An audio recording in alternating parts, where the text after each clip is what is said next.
जय माता दी दोस्तों, माता रानी आप सबकी मनोकामनाएँ पूर्ण करें।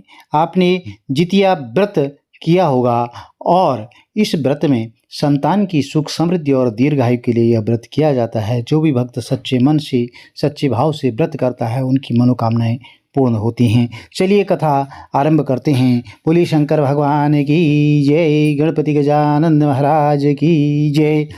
जितिया व्रत जीमूत वाहन की कथा का श्रवण करते हैं। इस कथा के अनुसार जीमूत वाहन गंधर्व के बुद्धिमान और राजा थे। जीमूत वाहन शासक बनने से संतुष्ट नहीं थे। उसके परिणाम स्वरूप उन्होंने अपने भाइयों को अपने राज्य की सारी जिम्मेदारी दे दी और अपने पिता की सेवा के लिए जंगल चले गए।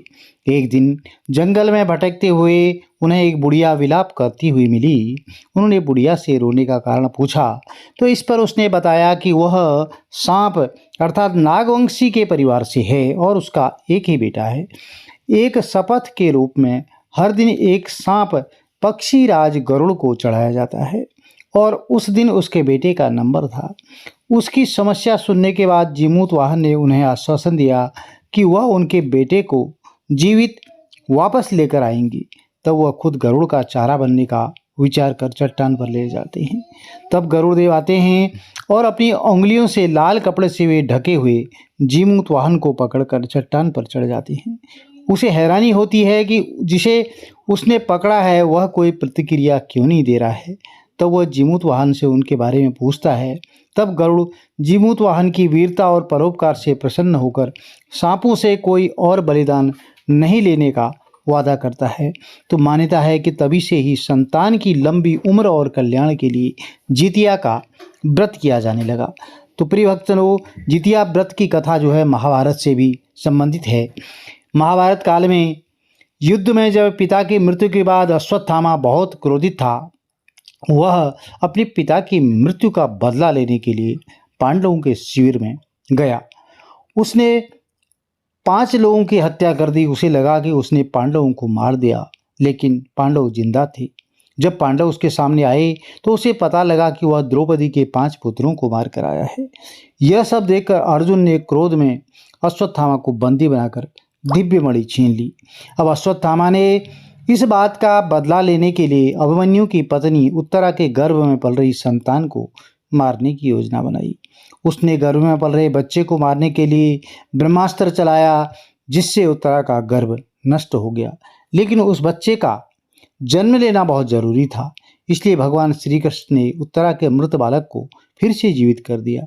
गर्भ में मरकर जीवित होने की वजह से वह इस तरह उत्तरा के पुत्र के नाम जो है जीवित पुत्रिका और परीक्षित हुआ। तब से संतान की दीर्घायु के लिए जितिया व्रत किया जाने लगा। तो प्रिय भक्तों, इस तरह से बहुत सारी कथाएं प्रचलित हैं। आप जो है कथा श्रवण करें, जिससे आपके घर में सुख समृद्धि और संतान उत्तम प्राप्ति होगी। वर्ष 2024 में जो है जितिया व्रत बुधवार के दिन किया जाएगा। यह व्रत बहुत ही पवित्र व्रत होता है। जितिया के व्रत के पहले दिन महिलाएं सूर्योदय से पहले जाग करके स्नान करती हैं, पूजन करती हैं और फिर एक बार भोजन ग्रहण करती हैं। उसके बाद पूरा दिन जो है निर्जला व्रत रखती हैं। इसके बाद दूसरे दिन सुबह सवेरे स्नान के बाद महिलाएं पूजा पाठ करती हैं और फिर पूरा दिन निर्जला व्रत रखा जाता है। व्रत के तीसरे दिन महिलाएं पारण करती हैं। सूर्य को अर्घ्य देने के बाद ही महिलाएं अन्न ग्रहण करती हैं। तो मुख्य रूप से पर्व के तीसरे दिन भात और मरुआ की रोटी और नौनी का साग खाया जाता है। अष्टमी को प्रदोष काल में महिलाएं जीमूत वाहन की पूजा करती हैं। जीमूत वाहन की कुशा से निर्मित प्रतिमा को धूप, दीप, अक्षत, पुष्प, फल, फूल आदि से अर्पित करके पूजन किया जाता है। पंचोपचार, षोडशोपचार जिस तरह से आपका सामग्री उपलब्ध है, इसके साथ ही मिट्टी और गाय या गोबर से जो है सियारिन और चील की प्रतिमा भी बनाई जाती है। प्रतिमा बन जाने के बाद उसके माथे पर लाल सिंदूर का तिलक लगाया जाता है। पूजन समाप्ति के बाद जो है जीवित पुत्र का व्रत की कथा सुनी जाती है। चलिए अब जितिया व्रत में एक चील सियारन की कथा श्रवण करते हैं। जितिया की कथा के अनुसार एक बार एक चील और एक मादा लोमड़ी नर्मदा नदी के किनारे पर हिमालय के जंगल में रहती थी। दोनों ने कुछ महिलाओं को पूजा करते हुए उपवास करते देखा और खुद भी इसे करने की कामना की। तो उपवास के दौरान लोमड़ी को बहुत भूख लग गई।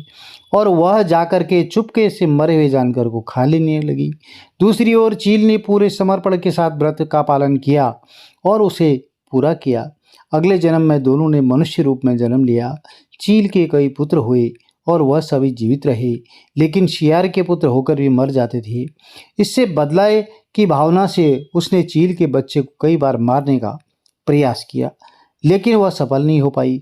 बाद में चील ने शियार को अपने पूर्व जन्म के जितिया व्रत के बारे में बताया। तो इस व्रत से शियार ने भी संतान सुख प्राप्त किया। इस तरह यह व्रत संतान सुख की प्राप्ति के लिए विश्व में प्रसिद्ध हुआ। तो प्रिय भक्तजनों, यह जीवित पुत्री का व्रत की कहानियाँ थी, कथाएं थी। और यदि यह कथाएं कहानियाँ आपको अच्छी लगी तो चैनल को लाइक करें, शेयर करें, सब्सक्राइब करें।